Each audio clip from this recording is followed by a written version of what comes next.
யூஎஸ்ஏல பொறுத்தவரை எல்லாமே வந்து அதிகபட்சம் ஃபேமிலி கார்கள் மட்டுமே தான் தயாரிச்சுக்கிட்டு வந்தாங்க.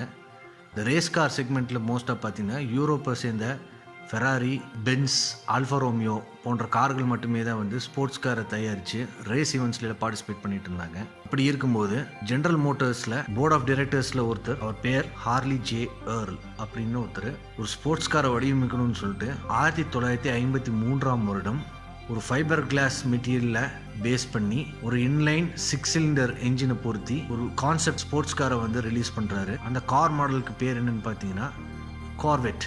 இந்த மாடலானது 1953ஆம் வருடம் ரிலீஸ் ஆனப்போ அமெரிக்க மக்களால் அதிகமாக எதிர்பார்க்கப்பட்ட ஒரு ஸ்போர்ட்ஸ் கார் மாடல்.